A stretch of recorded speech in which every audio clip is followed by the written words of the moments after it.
어서오세요. 레코라운지입니다.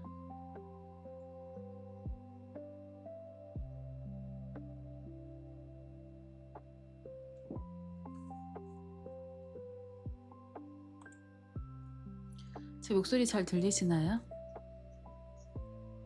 음, 음.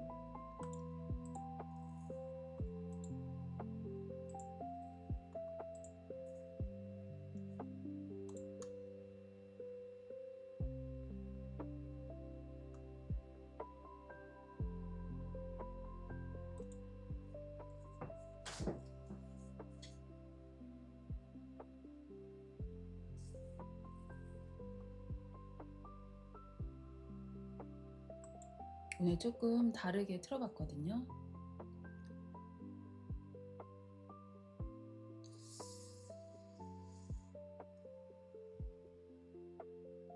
카메라를 하던 대로 오른쪽으로 할 걸. 일단 오늘은 이렇게 하도록 할게요.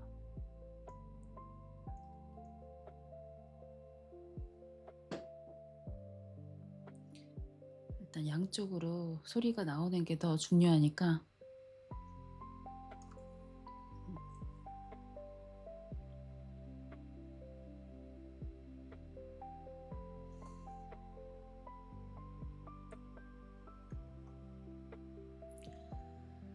제가 여태까지 소리가 다 양쪽으로 나오는 줄 알고 며칠 동안을 계속 방송을 했거든요. 근데 알고 보니까 한쪽에서만 나오고 있었던 거예요. 혹시 이어폰을 끼신 분들은 제가 소리 잘 들리냐고 말씀드렸을 때 양쪽에서 잘 들린다고 말씀을 해주시면 좀 감사드릴 것 같아요.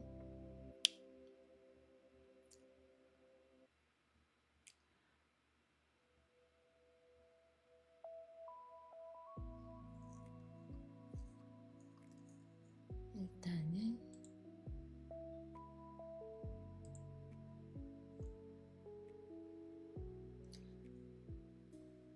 제가 이렇게 캠으로는 지금 처음 켜가지고 채팅을 어디서 봐야 될지 아직 모르겠어서 채팅을 좀 못 보더라도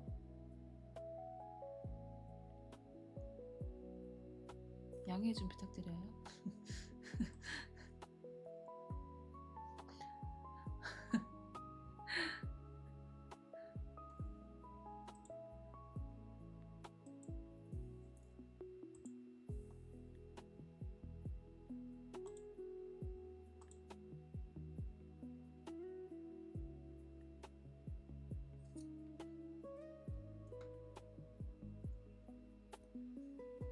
안녕하세요. 스라디오입니다. 길을 묻던 사람이 문짝에 1초 가려진 사이 다른 사람으로 바뀝니다. 여러분은 알아차리실까요? 실제로는 15명 가운데 7명만이 알아봤어요. 대부분은 당연히 안다고 생각합니다. 이 장면을 설명해 들은 심리학 수업 학생들의 50명도 한 명도 빠짐없이 자기는 알아볼 수 있을 거라고 예상을 했어요. 하지만 길거리의 실제 결과는 달랐습니다. 눈이 나빠서도 아니고 상대를 등지고 있어서도 아니었습니다. 서로 얼굴을 보고 대화를 나누던 중이었어요. 도대체 우리는 눈앞에 있는 세계를 얼마나 보고 있는 걸까요? 오늘은 제가 실제로 공부를 해보다가 붙잡힌 4가지 질문을 가져와 봤습니다. 눈앞 사람이 바뀌어도 왜 놓칠 수 있는지, 하나였던 로마는 왜 서쪽만 먼저 사라지고 동쪽은 거의 1000년을 더 버텼는지, 태양보다 무거운 별이 어떻게 도시 하나만한 작은 크기로 줄어드는지 만나볼게요. 마지막에는 오늘 들은 것을 다시 읽지 않고도 오래 남기는 아주 짧은 방법을 같이 알아보도록 하겠습니다. 1990년대 후반 미국 코넬 대학교 캠퍼스에서 한 연구자가 지나가는 사람에게 길을 물었습니다. 그는 지도를 펴고 목적지를 가리켰고 상대는 친절하게 길을 설명하기 시작했어요.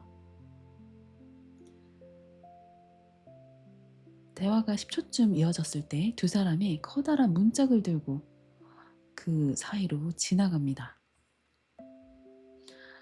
문짝이 두 사람의 시야를 가린 시간은 약 1초 뿐이었어요. 그런데 그 1초 동안 처음 길을 묻던 연구자는 문 뒤로 빠지고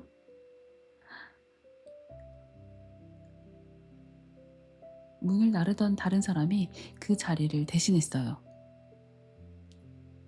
세 사람은 같이 지도를 들고 아무 일도 없었다는 듯 대화를 이어갔습니다. 저는 이 얘기를 들었을 때 너무너무 재밌었는데 여러분은 어떠신가요? 그 상상이 되니까 너무 웃긴 거예요. 계속 얘기를 나누던 사람은 옆으로 빠지고 새로운 사람이 얘기하는 척 앞에서 대화를 하고 있습니다. 그런데 놀랍게도 들어오세요. 옷도 달랐고요. 얼굴도 달랐고 키도 약 5cm나 차이가 났어요. 목소리도 구별할 수 있었습니다. 그런데 절반이 넘는 사람은 교체 사실을 알아차리지도 못했어요. 어떤 사람은 문을 나른 이들이 무례했다고는 기억하면서도 정작 자기와 말하던 사람이 바뀐 것을 놓쳤습니다. 이 현상을 변화맹이라고 부른대요. 말 그대로 변화에 눈이 멀었다는 뜻이지만 실제로 눈이 고장났다는 뜻은 아닙니다. 변화 전의 특징을 충분히 담지 못했을 수도 있고 잠깐 담은 정보를 유지하지 못했을 수도 있어요. 전과 후를 비교했어도 그 차이가 의식까지 올라오지 않았을 수도 있고요.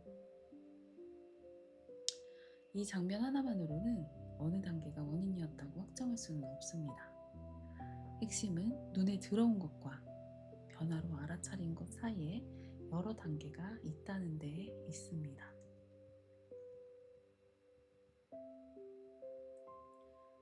우리는 카메라처럼 화면 전체를 같은 선명도로 녹화한다고 느낍니다.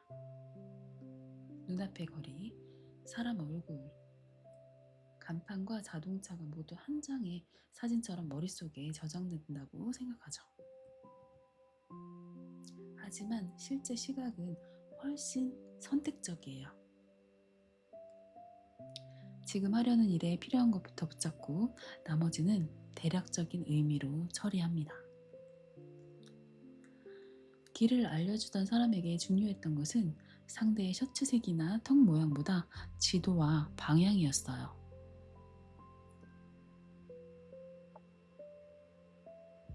이 사람은 길을 잃은 사람이라는 상황의 뜻은 그대로였습니다. 문이 지나간 뒤에도 세 사람이 같은 지도를 들고 같은 질문을 이어가니 뇌는 사건이 계속된다고 받아들일 수 있었던 거예요.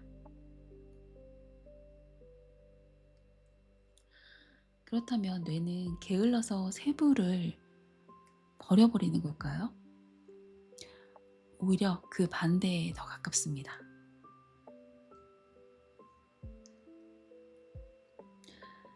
들어오는 모든 장면을 매 순간 완벽하게 저장하고 전부 비교하려면 처리해야 할 정보가 너무 많아져요.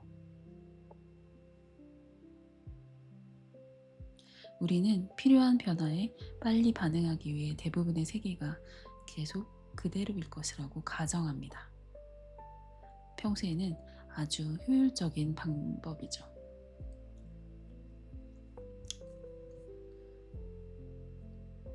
문제는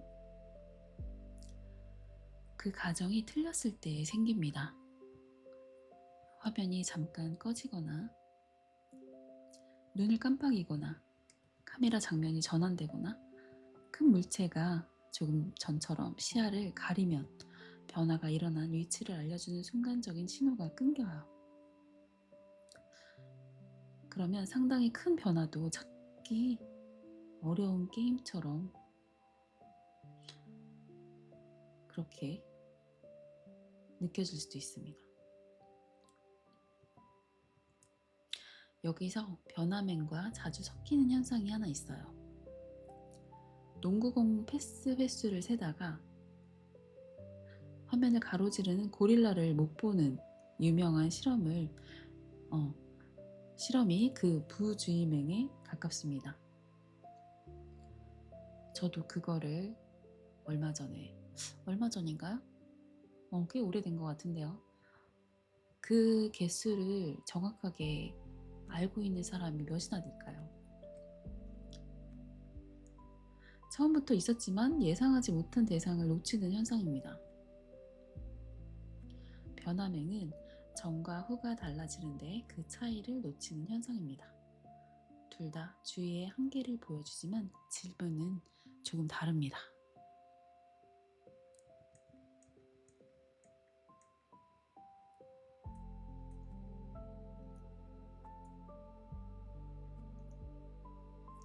이 연구 하나로 우리가 사람 얼굴을 절반밖에 못 알아본다고 말할 수는 없습니다. 첫 실험은 15명으로 작았고 사람의 나이와 사회적 범주 같은 조건도 결과에 영향을 주었어요.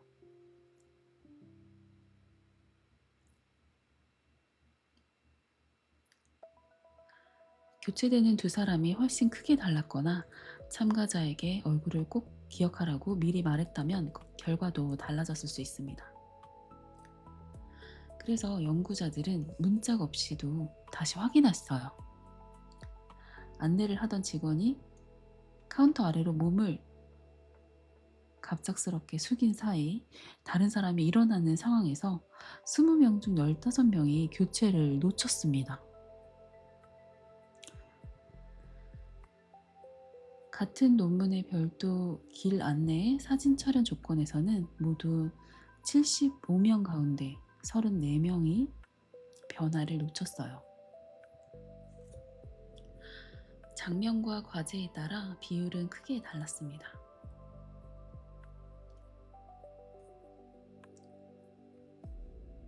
그러니 절반이나 75%라는 숫자를 사람에게 붙는 고정 법칙으로 외우면 안 되긴 하겠죠. 교체를 예상하지 않고 다른 일에 주의가 묶였을 때 눈앞에 큰 변화도 실제로 놓칠 수 있다는 것이 핵심입니다. 중요한 답은 따로 있죠. 보고 있다는 사실만으로 비교가 자동으로 끝나는 것은 아니라는 것입니다. 무엇이 바뀌었는지 알아야 하는 순간에는 바뀌기 전에 어떤 특징을 남길지 먼저 정해야 합니다. 예를 들어 방송 앱 설정을 바꿀 때 화면 전체를 한 번 봤다고 안심하기보다 입력장치 이름, 모노와 스테레오, 음량, 막대처럼 비교할 항목을 3개만 정해 캡처해두는 편이 훨씬 정확합니다. 이거는 제 경험에서 작성을 한 거예요. 그리고 또한 계약서나 요금표를 볼 때에도 느낌으로 전과 같다고 판단하지 않고 숫자와 조건을 나란히 놓아야 하고요. 기억력이 나빠서가 아니라 사람의 시각이 원래 변화 전후를 자동으로 전수검사하지 않기 때문입니다.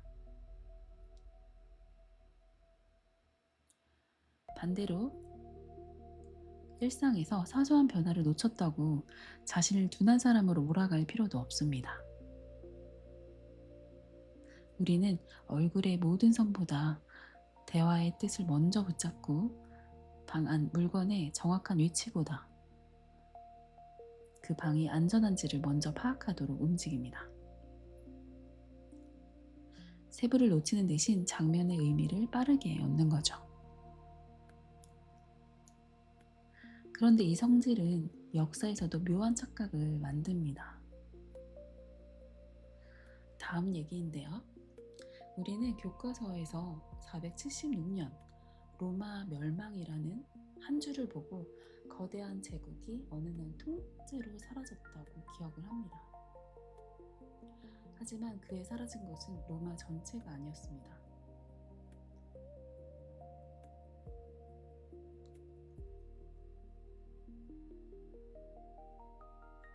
문짝이 지나간 뒤에도 장면의 절반은 계속되고 있었어요. 서기 476년 이탈리아 라벤나의 어린 형제 로뮬루스 아우구스투루스가 자리에서 쫓겨났습니다. 흔히 이날을 서로마 제국의 멸망이라고 불러요. 다만 동쪽 황실이 정통 서방 황제로 인정하던 율리우스 네포스는 달마티아에서 480년까지 지위를 주장했습니다.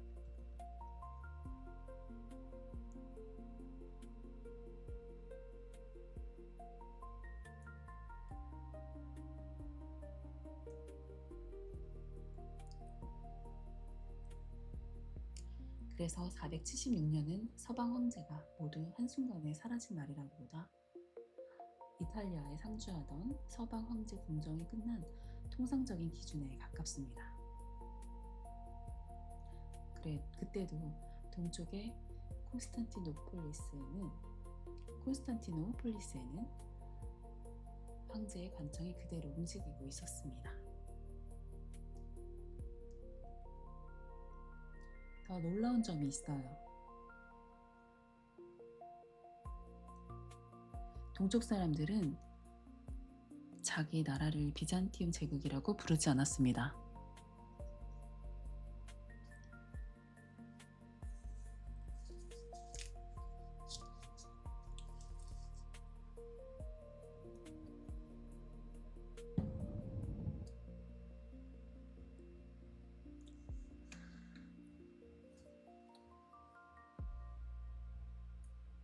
그들은 자신을 로마인이라고 불렀어요.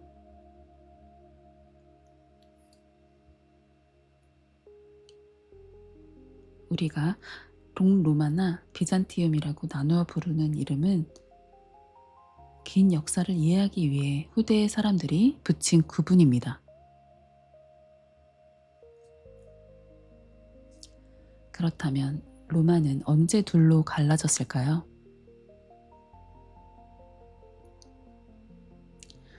사실 칼로 케이크를 자르듯 한 번에 둘이 된 날은 없습니다.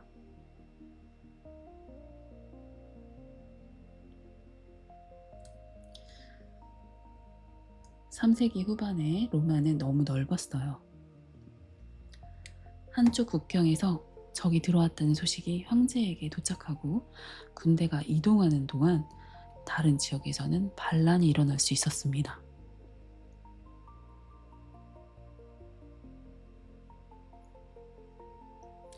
황제 한 사람이 영국에서 이집트, 라인강까지 메소포타미아까지 모두 챙기는 체계가 흔들렸어요.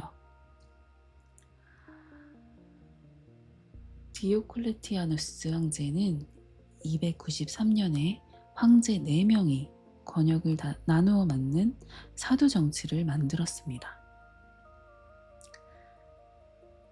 나라를 버리려고 쪼갠 것이 아니라 제국을 살리려고 관계자를 늘린 셈이에요.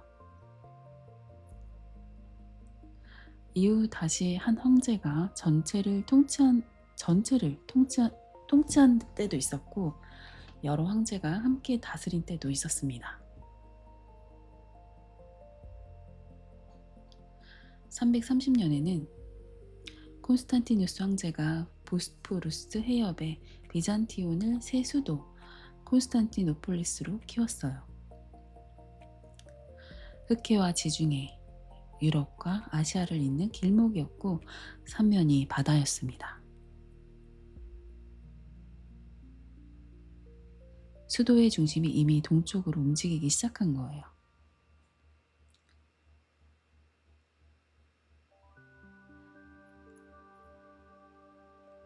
(395년) 테오도시우스 1세가 죽은 뒤 두 아들이 동쪽과 서쪽의 통치를 나누어 맡았습니다. 이때부터 별도의 황실과 행정부가 굳어졌지만 두 쪽이 당장 서로 다른 문명이라고 선언한 것은 아니에요. 둘 다 로마법과 황제 체제를 이어갔고 하나의 로마 세계라는 생각도 남아 있었습니다. 그런데 왜 같은 뿌리에서 나온 서쪽만 먼저 무너졌을까요?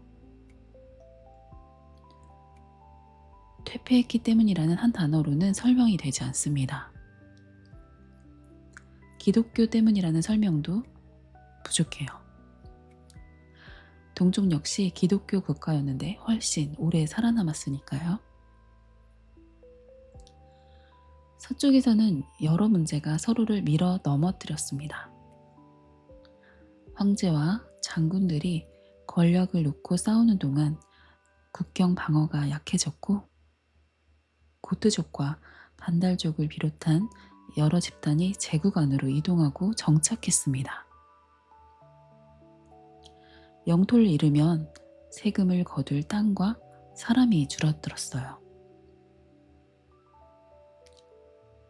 세금이 줄면 군대에게 줄 급료와 장비가 부족해지고 군대가 약해지면 다시 영토를 잃었습니다. 이 악순환을 가장 선명하게 보여주는 곳이 북아프리카예요.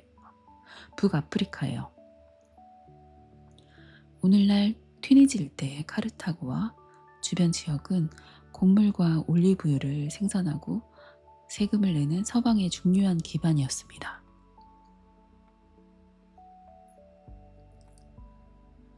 439년 반달족이 카르타고를 차지하자 서로마는 땅 한 곳만 잃은 게 아니었어요. 다음 전쟁에 쓸 월급 통장을 잃은 셈이었습니다. 로마시는 410년과 455년에 약탈을 당했지만 이미 서쪽 황제의 주된 거처는 방어하기 쉬운 라벤나로 옮겨가 있었어요. 그래서 476년의 마지막 장면도 로마 시내가 불타는 영화 같은 장면이 아니었습니다. 라벤나에서 오도 아케르가 힘을 잃은 어린 황제를 폐위한 정치적 사건에 가까웠어요.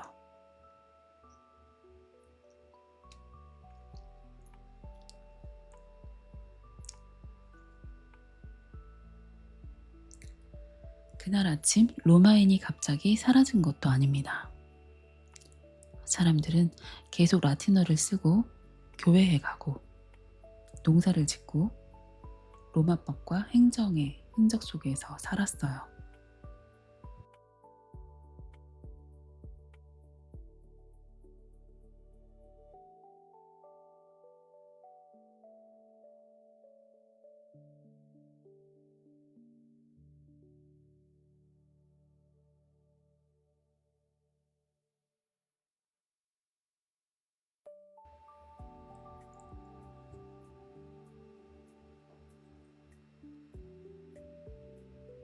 (476년은) 라벤나의 서방 황제 궁정이 끝났다는 편리한 표시이지 생활과 문화가 자정에 꺼진 날짜가 아닙니다. 그럼 동쪽은 운이 좋아서 살아남았을까요? 운만으로는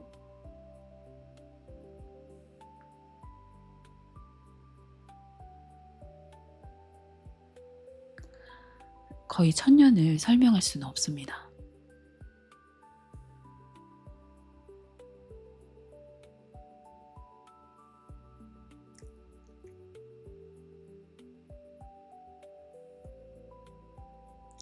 동쪽에는 콘스탄티노폴리스와 안티오키아, 알렉산드리아 같은 큰 도시와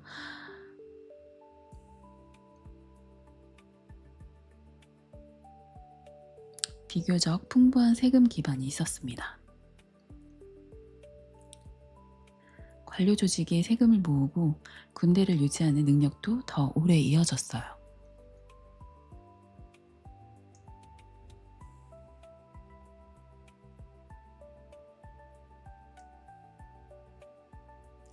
수도의 위치도 중요했습니다.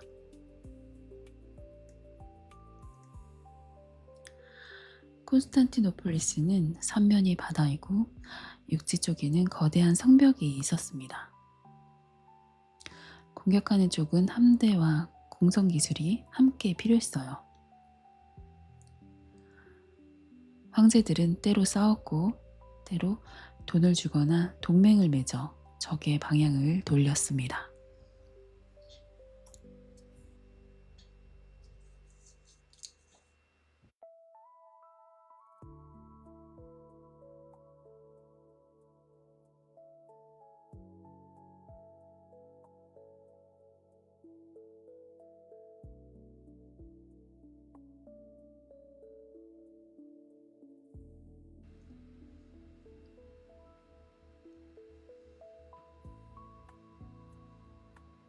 무조건 정면 승부만 한 것이 아니라 살아남기 위해 외교와 제도를 계속 바꾼 거예요.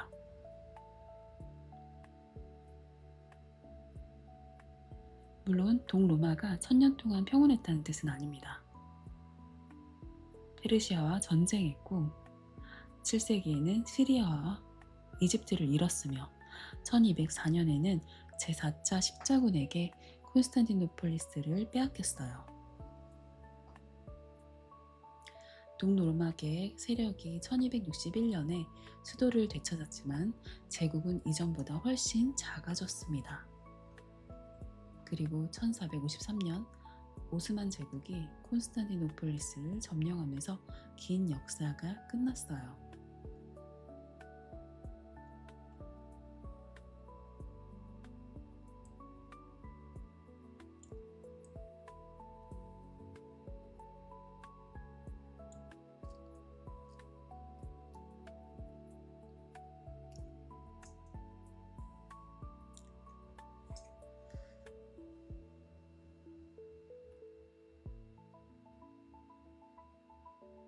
(476년부터) (1453년까지는) (977년입니다) 거의 1000년이죠. 하지만 아무 단절 없이 강대한 나라가 그대로 유지된 1000년은 아니었어요. 영토를 잃으면 크기를 줄이고 군사체계를 바꾸고 행정을 이어가며 여러 번 다른 모습으로 살아남은 시간이었습니다.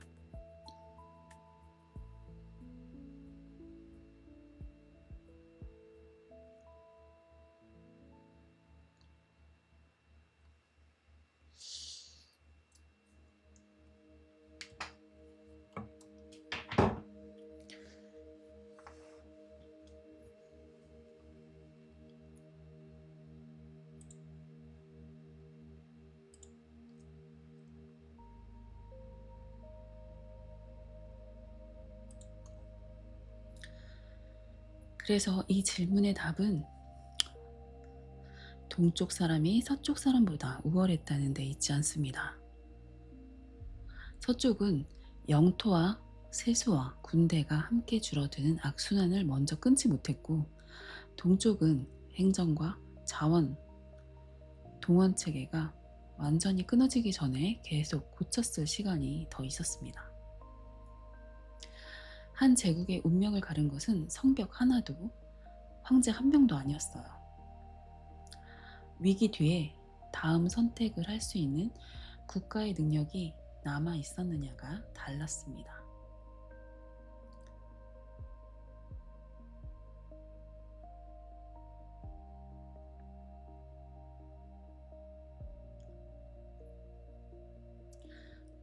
이제 지구의 제국보다 훨씬 거대한 것으로 가보도록 할게요. 다음 이야기입니다.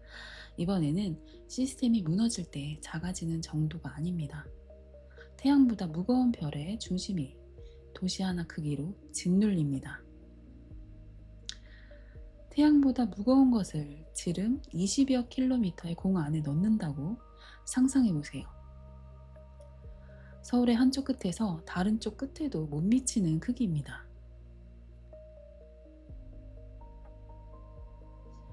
그 정도로 눌렸는데도 블랙홀이 되지 않고 마지막 선에서 버티는 천체가 있습니다. 바로 중성자별이에요.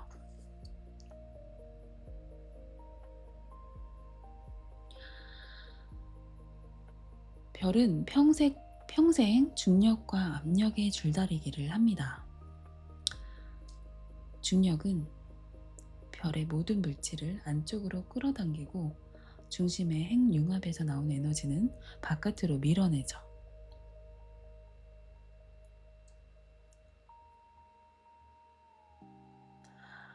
두 힘이 균형을 이룰 때 별은 오랫동안 모양을 유지할 수 있습니다.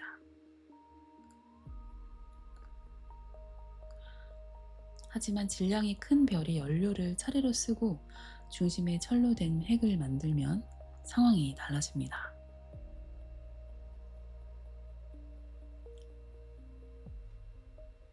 철을 더 융합해서는 이전처럼 에너지를 얻기 어렵습니다. 바깥으로 버티던 힘이 약해지면 중심은 자기 무게를 견디지 못하고 순식간에 무너집니다.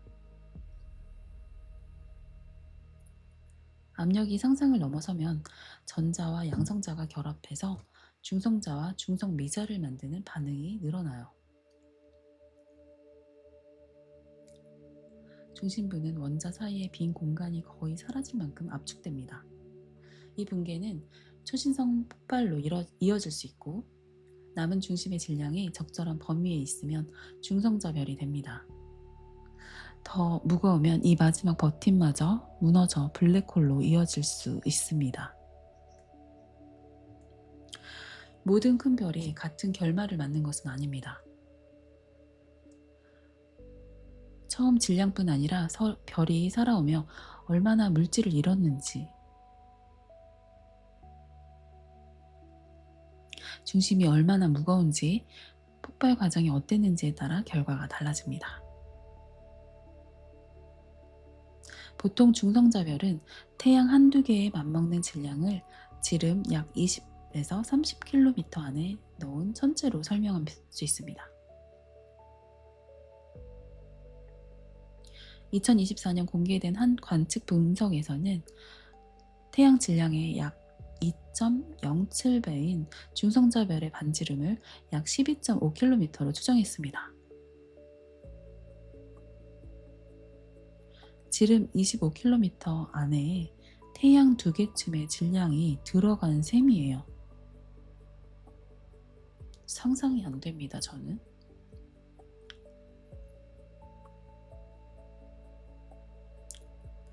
그래서 중성자별 물질 한 티스푼이 지구에서 약 10억 톤가량 나갈 거라는 비유가 등장합니다. 한 티스푼이 지구에서 10억 톤. 이것도 상상이 안 되네요. 다만 이 숫자는 정확한 요리 계량값은 아닙니다. 중성자별도 표면과 중심의 밀도가 다르고 어떤 부분을 가정하느냐에 따라 비유의 숫자도 달라질 수 있습니다. 무엇보다 한 숟갈을 떠서 지구로 가져오면 그 상태로 얌전히 남아있을 수는 없어요.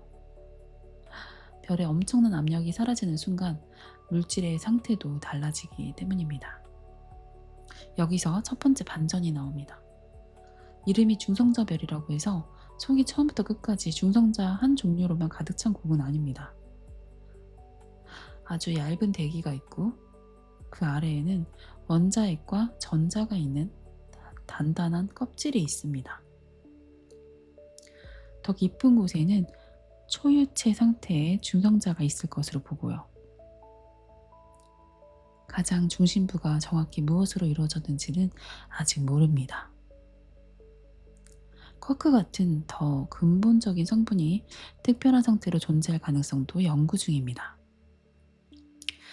우리는 지구의 실험실에서 그 중심을 열어볼 수 없습니다. 대신 중성자별이 보내는 빛과 회전을 읽어 내부를 추리합니다. 어떤 중성자별은 일정한 간격으로 전파나 X선을 보내는 것처럼 보입니다. 펄서라고 불려요. 별 전체가 전등처럼 켜졌다 꺼지는 게 아닙니다. 강한 자기장 축을 따라 나오는 빛의 힘이 빔이 별과 함께 돌다가 지구를 스칠 때만 신호가 보이는 거예요. 등대 불빛이 바다 전체를 동시에 밝히지 않고 배를 향할 때만 번쩍이는 것과 비슷합니다. 일부 펄서는 초당 수백 번 회전합니다. 지금까지 확인된 가장 빠른 펄서 가운데 하나는 초당 716번 돕니다. 커다란 별이 작아질 때 피겨 선수가 팔을 모으면 더 빨리 도는 것처럼 회전이 빨라질 수 있고, 쌍성의 동반별에서 물질을 더 받아 더 빨라지는 경우도 있습니다. 놀랍게도 이 정밀한 우주 세계는 가끔 아주 조금 틀립니다. 회전 속도가 갑자기 빨라지는 글리치가 나타나는 거예요. 단순한 고장처럼 보이지만 과학자에게는 내부를 엿보는 단서입니다.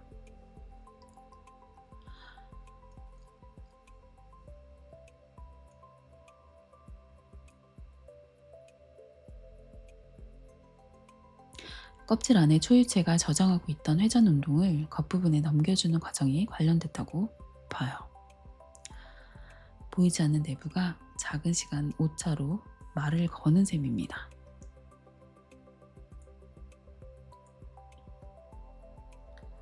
중력도 빛을 휘게 만들 만큼 강합니다.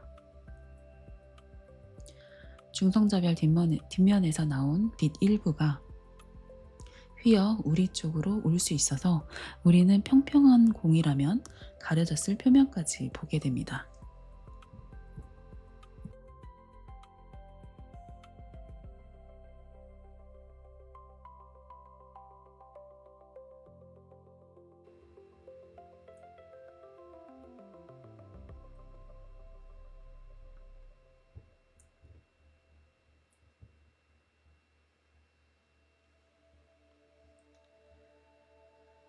과학자들은 펄스 모양이 어떻게 일그러졌는지 계산해 별의 질량과 크기를 추정해요.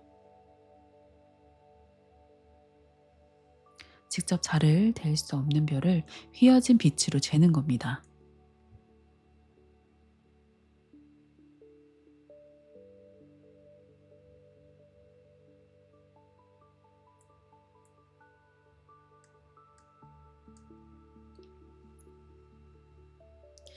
중성자별 두 개가 서로 돌다가 합쳐지면 더 큰 사건이 일어납니다.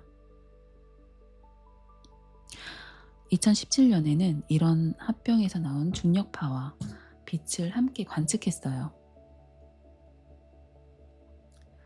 뒤이은 빛의 스펙트럼에서는 스트론튬 같은 무거운 원소가 만들어졌다는 증거도 확인됐습니다.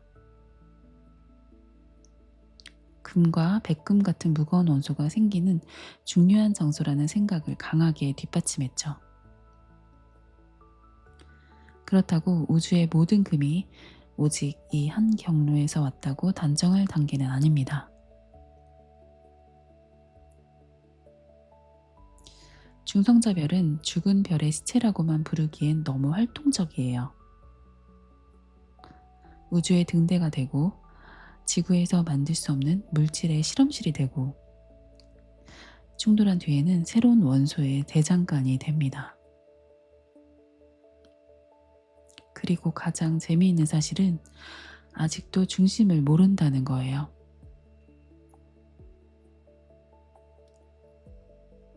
우리는 10억 톤이라는 놀라운 비유는 알고 있지만 그 압력 속에서 물질이 정확히 어떤 모습으로 버티는지는 끝까지 풀지 못했습니다. 중성자별은 답 하나가 아니라 물질이 블랙홀 직전 어디까지 견딜 수 있는지를 묻는 질문 자체예요.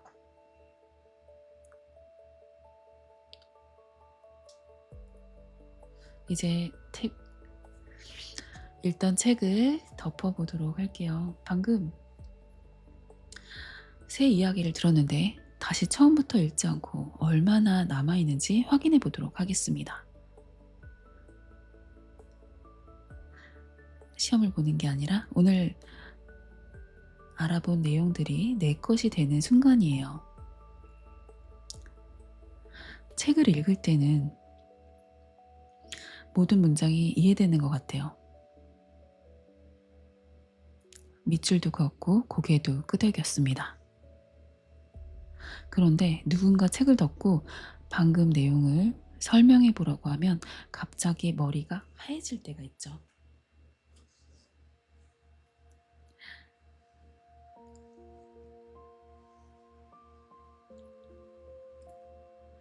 이상한 일이 아닙니다. 눈앞에 답이 있는 상태에서 다시 읽는 능력과 단서 없이 기억에서 꺼내는 능력은 같지 않기 때문이에요. 같은 문장을 두 번째 읽으면 첫 번째보다 빠르고 편하게 읽힙니다.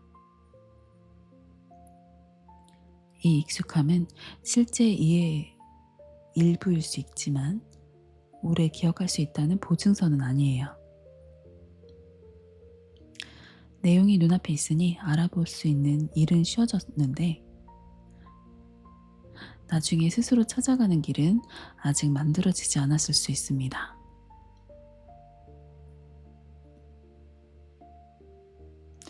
2006년 한 연구에서는 학생들이 글을 반복해서 읽거나 글을 덮고 기억나는 내용을 꺼내보게 했어요.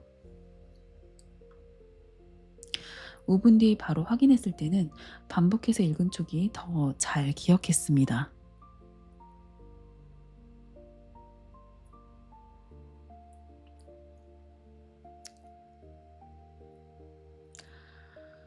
그래서 벼락치기가 당장 효과 있는 것처럼 느껴질 수 있어요.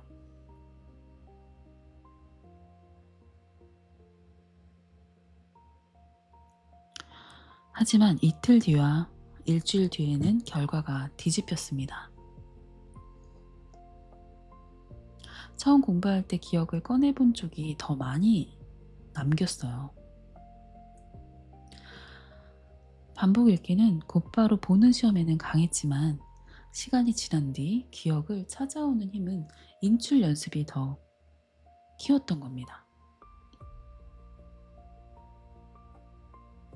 이 방향은 이후에 여러 실험과 실제 교실 연구에서도 반복해서 관찰됐어요. 다만 과목과 문제 형식, 피드백 방식에 따라 효과의 크기는 달라집니다. 한 번의 실험 숫자를 모든 공부에 그대로 붙이는 것이 아니라 오래 남겨야 할 때는 읽기와 함께 인출과 간격을 넣는 편이 대체로 유리하다고 이해하시면 됩니다.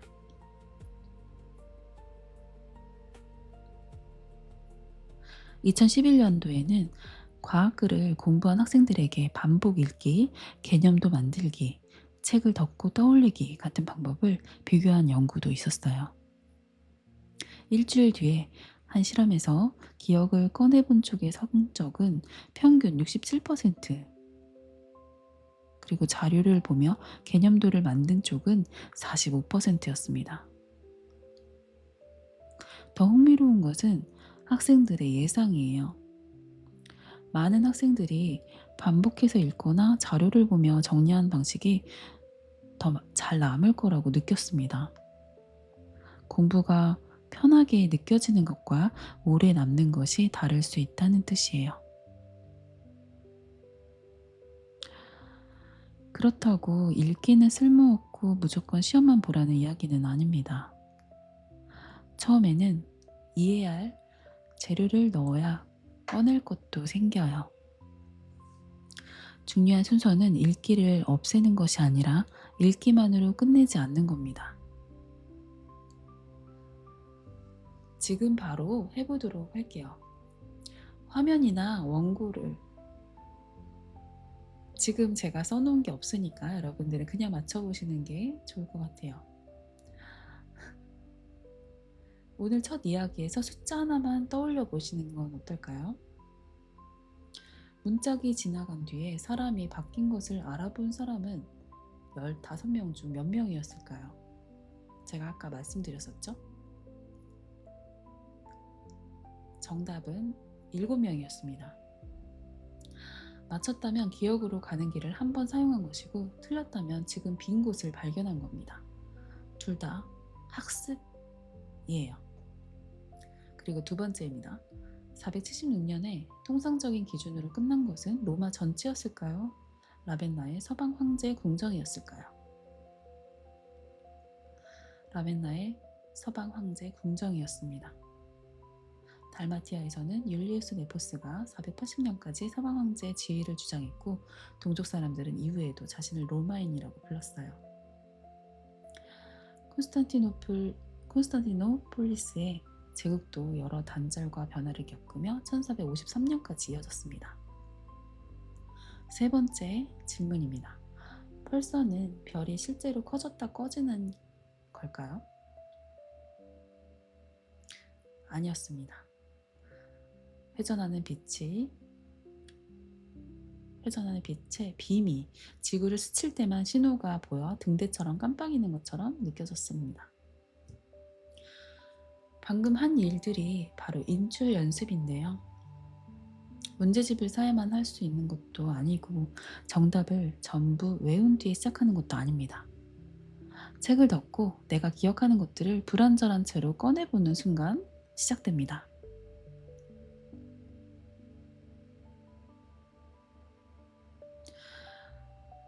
제가 요즘 이것저것 공부를 하고 있는데요. 이런 식으로 공부에 적용을 해볼 수 있을 것 같아요. 한 주제를 10분 읽었다면 책이나 강의 화면을 덮고 2분 동안 3가지만 말해보는 거예요. 지금까지 배웠던 내용들을. 오늘 새로 안 사실 하나, 또 그 사실이 생긴 이유 하나, 아직 헷갈리는 거 하나 정도 말입니다. 그 다음 원문을 다시 열어서 틀린 부분을 확인합니다. 인출만 하고 확인하지 않으면 부정확한 기억을 그대로 둘 수 있으니 피드백을 꼭 붙여야 합니다. 틀린 문장을 벌 주듯이 10번 쓰는 게 아니라 빠진 연결 하나를 정확히 고쳐줍니다. 그리고 같은 날 5번 몰아서 읽는 대신 다음 날 2분 정도, 그리고 또 며칠 뒤 2분 정도 다시 꺼내봅니다. 그 간격을 두면 조금 잊어서 더 어렵게 느껴지긴 해요. 하지만 바로 그 어려움 때문에 기억으로 가는 길을 다시 찾아야 합니다. 편안하게 술술 읽히는 공부보다 덜 만족스러울 수는 있지만 오래 남기는 데는 그 수고가 도움이 됩니다. 그래서 이 공부를 하면서 제가 기억났던 게 있는데, 그래서 예전에 숙제를 그렇게 선생님들이 많이 내줬었나 봐요. 그쵸? 숙제를 내주고 예습과 복습을 그렇게 강조를 하셨었죠.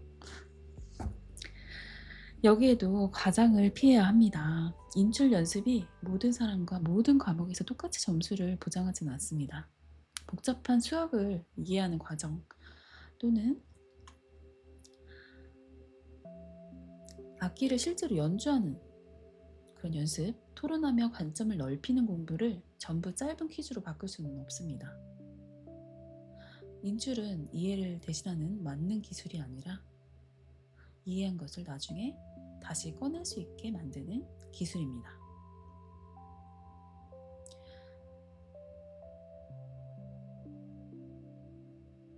오늘부터 공부가 끝났다는 기준을 페이지 수로만 잡지 않아도 됩니다. 책을 몇 쪽 읽었는지에 더해서 책을 덮고 무엇을 꺼낼 수 있었는지를 한번 확인해 보는 거예요.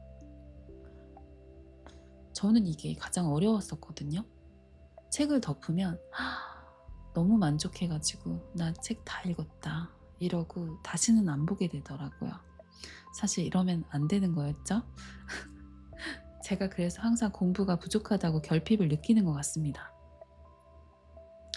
책을 덮은 후에 무엇을 꺼낼 수 있는지 확인을 꼭 해보는 게 좋은 것 같습니다. 모르면 이제 공부할 곳이 드러난 겁니다. 다시 책을 펴고 기억이 안 나는 부분을, 가려져 있던 빈칸을 정확히 찾는 겁니다. 공부는 아는 느낌을 오래 붙드는 일이 아니라 필요할 때 기억으로 가는 길을 여러 번 사용해보는 일에 가깝습니다. 오늘 내 이야기 가운데 지금 다시 꺼내보지 않아도 제목이라도 떠오른 것이 있으실까요? 첫 번째 이야기는 변화명, 두 번째 이야기는 두 개의 로마, 세 번째 중성자별, 그리고 네 번째 인출 연습이었습니다. 방송이 끝나고 제가 다시 보기를 유튜브와 틱톡에 남겨드리면 그 댓글에 하나만 남겨도 오늘 기억으로 가는 길을 한 번 더 사용하신 셈이 됩니다. 이제는 기억하려고 애쓰는 시간도 잠시 내려놓고 일단 댓글 남겨보시는 걸로 약속을 해보고요. 다음 이야기로 넘어가도록 할게요. 마지막 몇 분은 이제 배운 내용을 복습하는 내용이 아니고요. 지금 현재 몸이 닿아 있는 자리를 느끼는 독립된 명상을 한번 시작해 보도록 하겠습니다.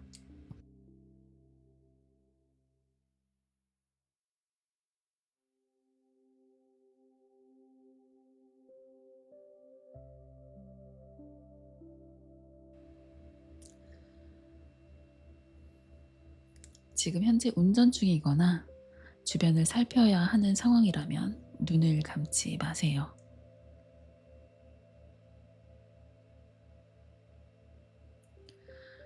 화면을 보지 않아도 괜찮지만 안전을 위해 시야는 열어두세요.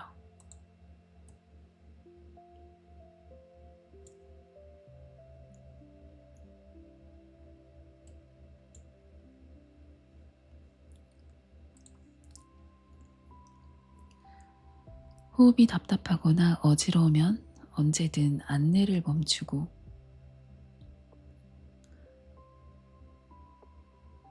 평소에 편한 호흡으로 돌아옵니다. 몸을 반듯하게 고치려 하지 않아도 괜찮습니다. 지금 몸을 받치고 있는 곳을 느껴봅니다.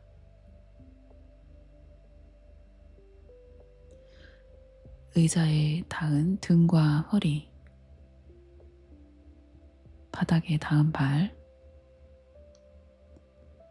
손이 머물러 있는 자리, 세 곳을 모두 선명하게 느끼지 않아도 괜찮습니다.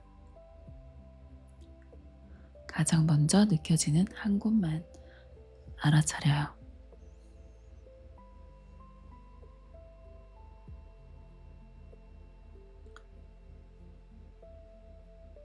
숨을 크게 들이마시지 않습니다.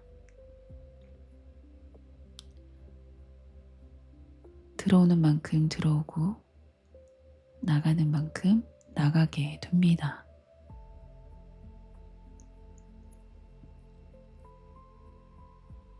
시선은 가만히 있는 것처럼 보여도 작은 빛과 모양을 따라 계속 움직입니다.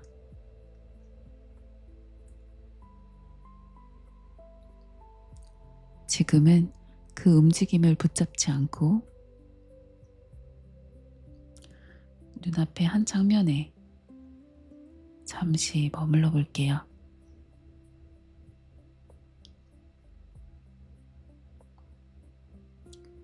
눈을 뜨고 있다면 앞에 있는 물건 하나를 고릅니다.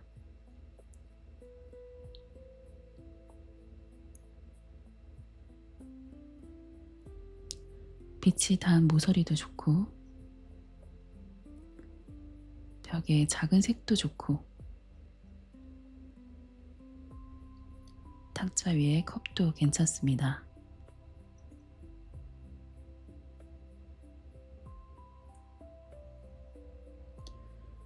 이름을 분석하지 않고 모양만 바라봅니다.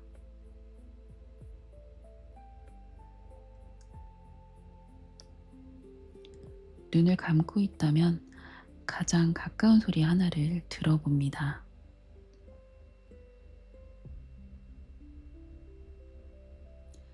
방 안의 작은 기계음일 수도 있고 멀리 지나가는 차 소리일 수도 있고, 아무 소리도 또렷이 나지 않을 수 있어요.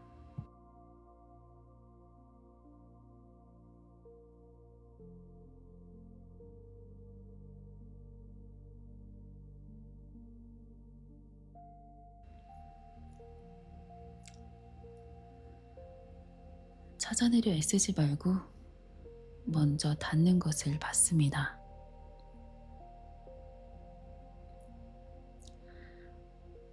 생각이 끼어든다면 없애려 하지 않아요.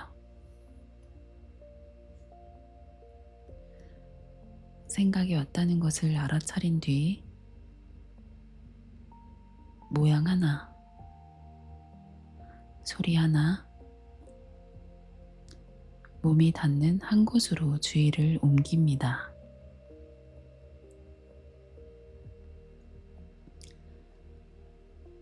주의를 옮길 때 잘했다는 점수도 매기지 않습니다.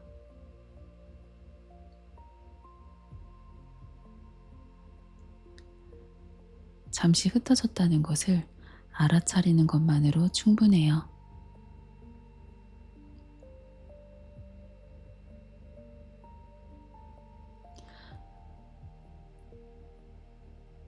턱에 힘이 들어가 있는지 느껴봅니다.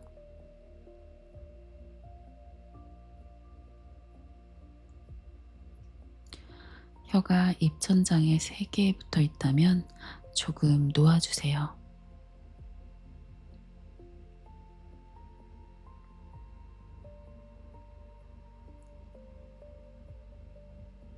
어깨를 억지로 내리지 않고 숨이 나갈 때 무게가 아주 조금 아래로 흐르도록 둡니다.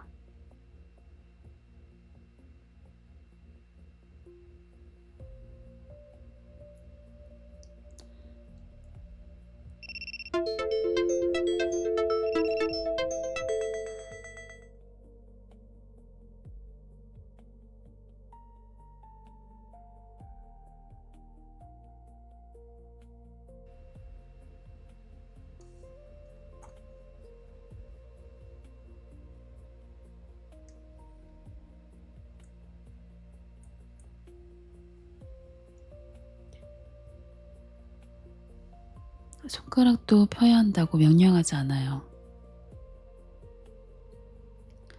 쥐고 있던 힘을 알아차리기만 합니다.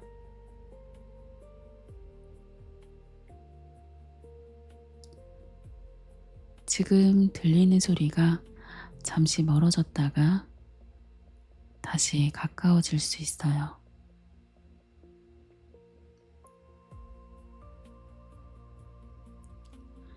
호흡도 매번 같지 않습니다.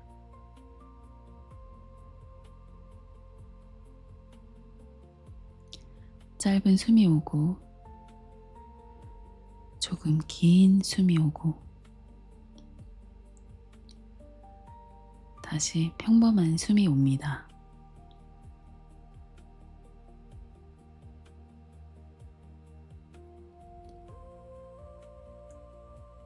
어떤 숨도 고쳐 쓰지 않습니다.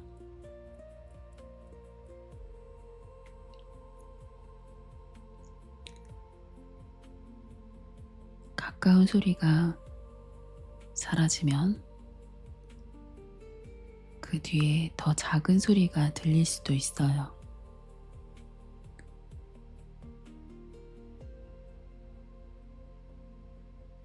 안녕하세요. 반갑습니다.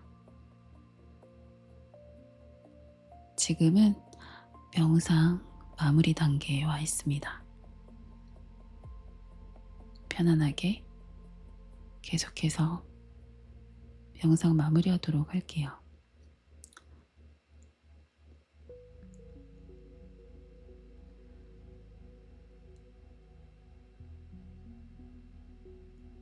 나타나는 순서대로 소리를 잠시 듣습니다. 몸이 여기 있다는 사실과 숨이 드나든다는 사실과 소리가 왔다가 사라진다는 사실만 함께 둡니다.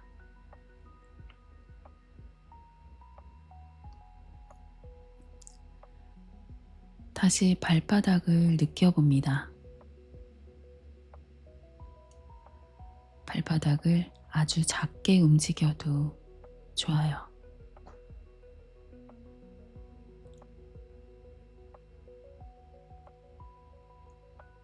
손끝도 한번 느껴봅니다.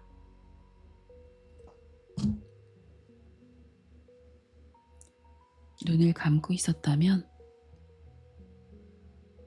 주변의 빛을 천천히 받아들입니다.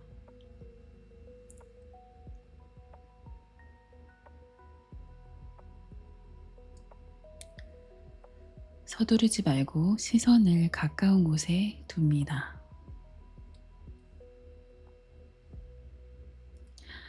지금 이 자리를 느끼고 있다는 것만 확인해요.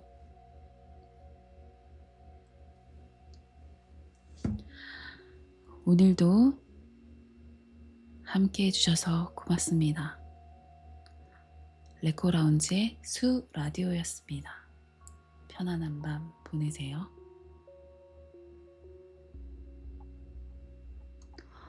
보니언니님 마칠 시간이었는데 마침 오셨네. 염색했냐고요? 염색 안 했어요. 머리 까맣게 보이나요? 이게 캠 방송 오늘 한번 해봤는데요. 이게 캠이 안 좋아서 까맣게 보이나 봐요. 오히려 이게 핸드폰으로 하는 게 더 선명하네요. 내가 오늘 처음 해봤는데. 아니면 내가 뭘 잘못했던가. 그러니까 캠 방송은 아마 다 카메라를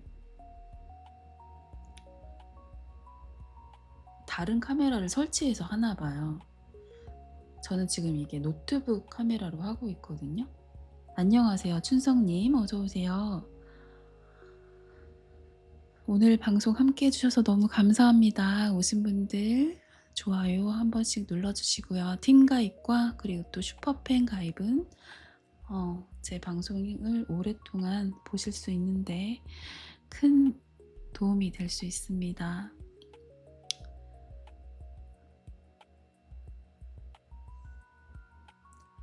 이게 검게 보이네, 머리가. 그쵸? 팔로우 감사합니다. 자주 뵐게요. 춘성님도. 항상 제 방송 이 시간에 이런 분위기로 운영되고 있습니다. 하루의 마무리 쉼표처럼 잠시나마 쉬었다 가실 수 있는, 그리고 하루를 마무리하면서 배우고 또 이해하고 쉬어가는 방송 레코라운지 수라디오입니다. 마무리는 항상 명상으로 마무리하도록 하려고요. 오늘도 이제 시간이 늦었으니까 이제 마무리하도록 할게요. 보니 언니님 바쁘신지 나가신 것 같아. 그쵸? 오늘 여기까지만 하도록 하고요. 다음번에는 좋아요와 팬가입, 팔로우 더 많이 눌러주세요. 오늘 하루도 고생 많으셨습니다.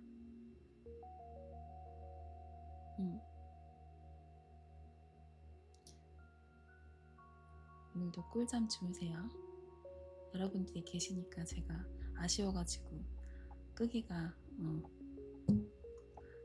이 종료 버튼을 누르기가 참 어렵네요.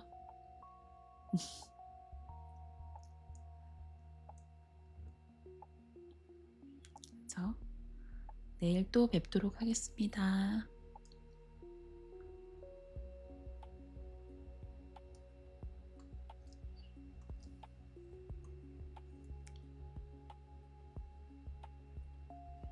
중요한 건 종료를 어디서 누르는지 모르겠어요.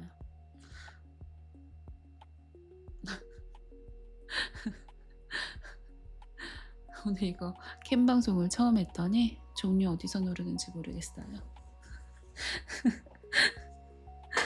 진짜 심각한데?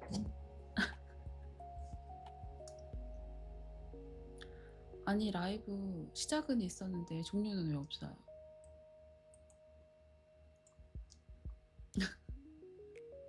아 너무 웃기네.